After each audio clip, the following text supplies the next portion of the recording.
2028 y estamos con la señora Cecilia Cosamalón, profesora del diplomado de coaching de la Universidad Católica. Y he usado esa palabra estos días hablando de qué buen coaching le han hecho mala, o Toledo, no sé qué, o... Entonces vamos a explicar un poquito qué quiere decir esta palabra.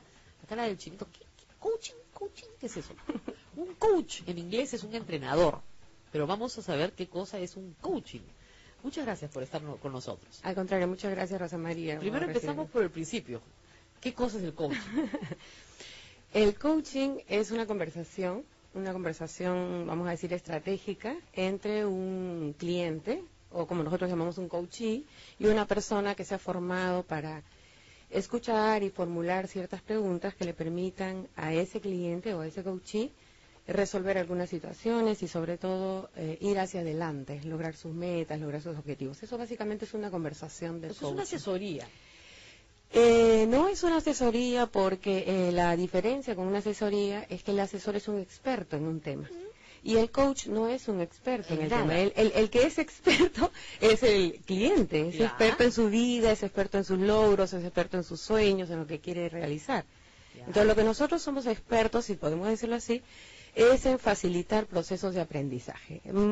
Hacemos preguntas, indagamos, escuchamos y le permitimos a ese cliente o a ese coachee entender mejor qué es lo que quiere y también hacia dónde quiere ir. Eso es lo que hacemos.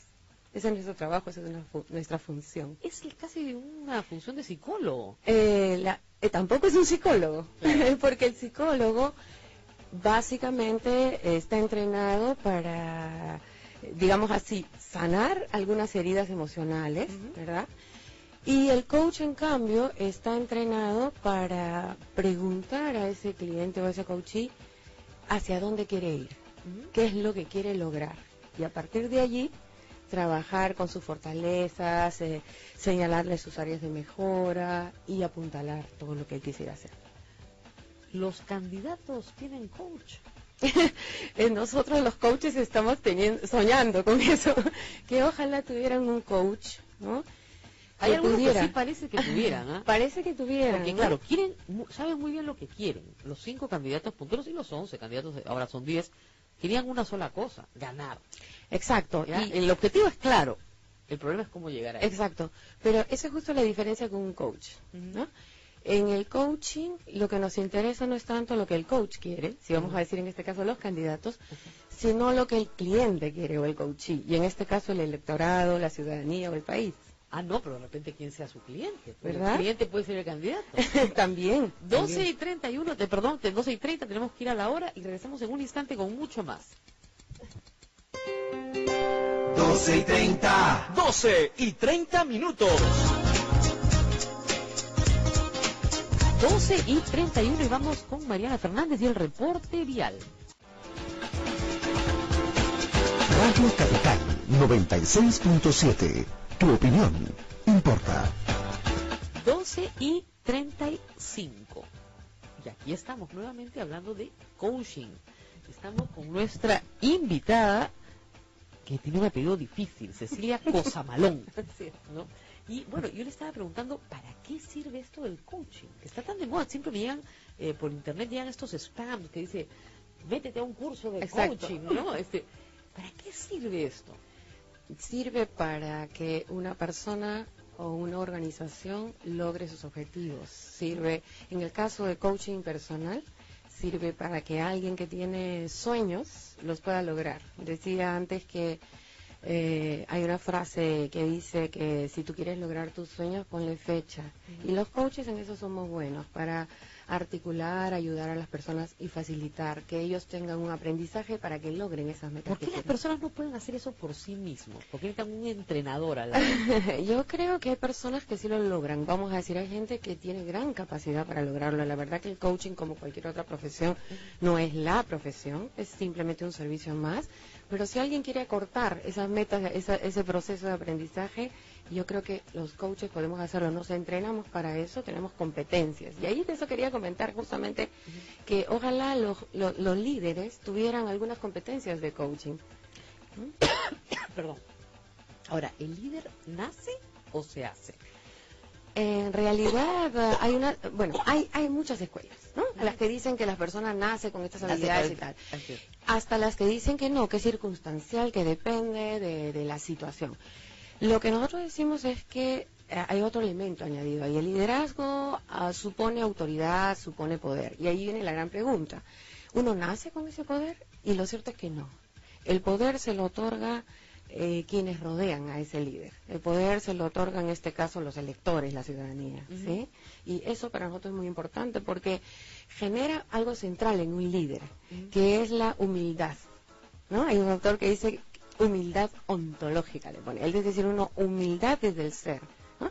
Estás ahí para servir, estás ahí. El líder no es humilde. El líder no es humilde, hay mucho ego y ahí podemos... La soberbia es parte consustancial del líder político. Sí, hay en ese caso muchas malas prácticas, vamos a decir. Y no solamente malas prácticas entre los líderes y candidatos, sino malas prácticas entre nosotros los electores. Por ejemplo, nosotros tenemos juicios y creencias respecto a qué es la política, ¿no? La política es sucia, entonces los políticos que están ahí ya de antemano son corruptos, o lo político en sí es un carnaval, ¿no?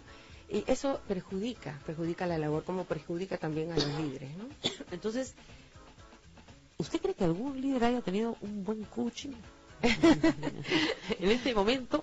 Porque, digamos, los candidatos se transforman ante el electorado, venden su mejor cara, o lo que ellos perciben. Así es. Que es la mejor cara que quiere ver el que lo va a elegir. Exactamente. ¿Ya? Entonces, de repente se equivocan y ponen una cara que al que lo va a elegir le parece horrenda, ¿no? O le da un miedo espantoso, que fue lo que hizo Humala en el 2006, ¿no? Se puso un polo rojo, pegaba de gritos, y para esta campaña se cambia, se pone terno y corbata, es moderado, saca un rosario, habla de Dios, etcétera, etcétera. Aun cuando su plan de gobierno, como dice hoy día el Comercio, dice una cosa completamente distinta. Y todo lo como leído el plan de gobierno sabemos, y por eso nos reímos un poco con los candidatos de Humala, porque nos acabamos de enterar que todo el plan de gobierno cambió. Sí. Ahora sí creen los contratos, ¿no? Entonces, ¿qué hay de falso y de verdadero en el entrenamiento que se le da a una persona para que se convierta en algo que no es? Esa es una muy buena pregunta y la respuesta que yo puedo dar viene desde el coaching, vamos a decir así. Nosotros, para formarnos como coaches, desarrollamos competencias. Hay 11 competencias, hay una asociación que es la más grande del mundo, que tiene competencias definidas y que tienen estándares internacionales. Estas competencias, que son 11, garantizan un servicio genuino a un coach. Yo diría que si llevamos estas competencias al liderazgo y a los candidatos también las podríamos utilizar.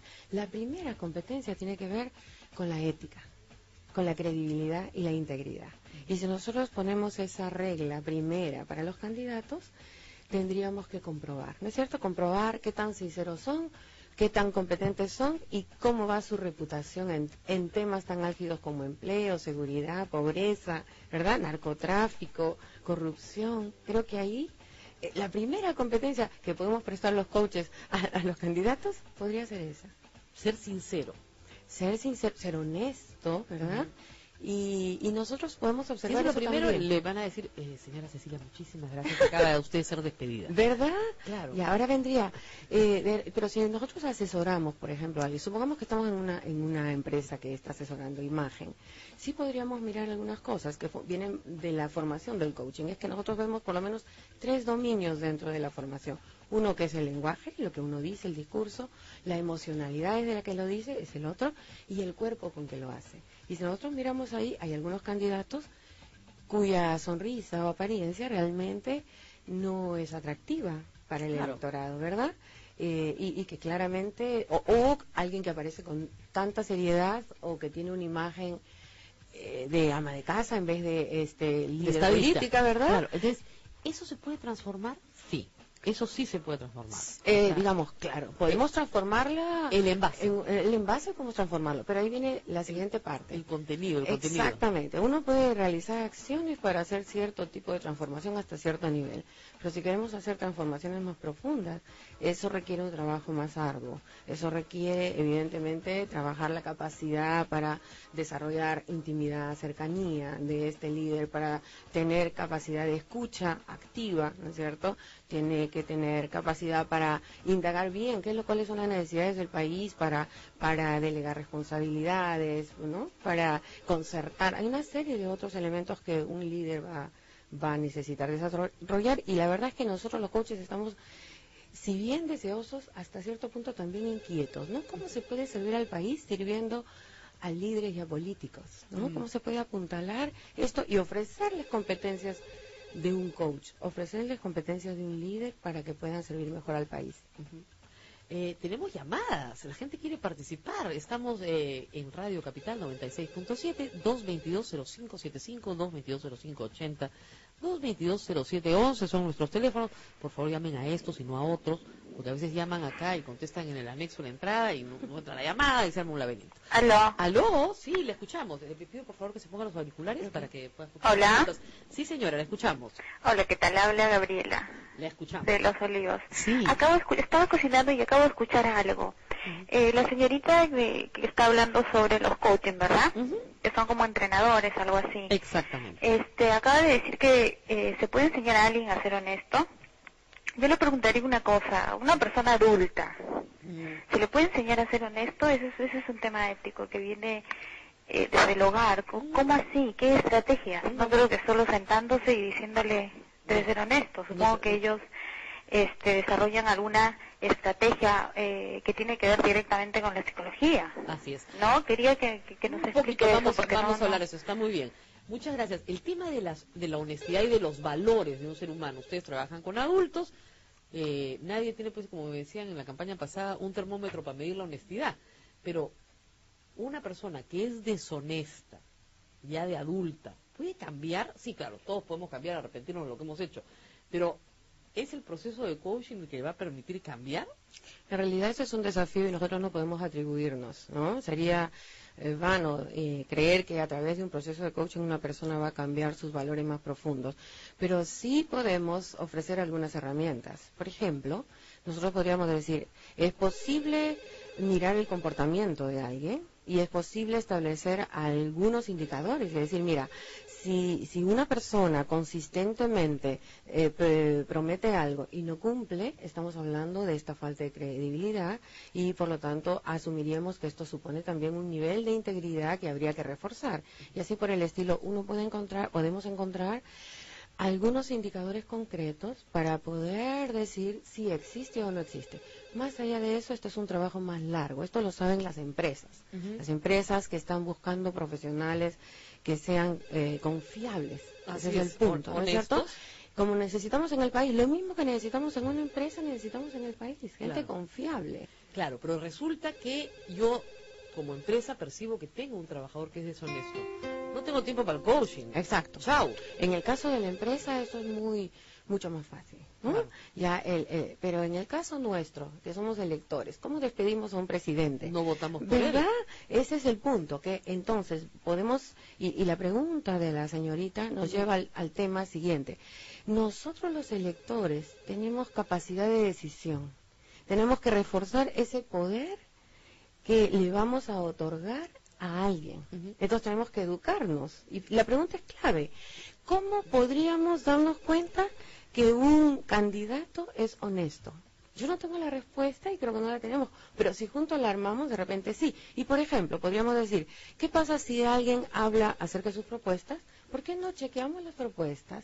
¿Por qué los electores no aprendemos a revisarlas? ¿Por qué no asistimos a eventos, verdad, en nuestros municipios, en las universidades? Escuchamos programas como el suyo y otros más, que ayuden a que entendamos bien cuáles son las propuestas y que podamos chequear entre lo que alguien dice, lo que alguien promete y lo que alguien hace, que es una de las cosas más sencillas con las cuales podemos decir cómo reforzar la credibilidad de alguien. Vamos con la siguiente llamada. ¿Aló?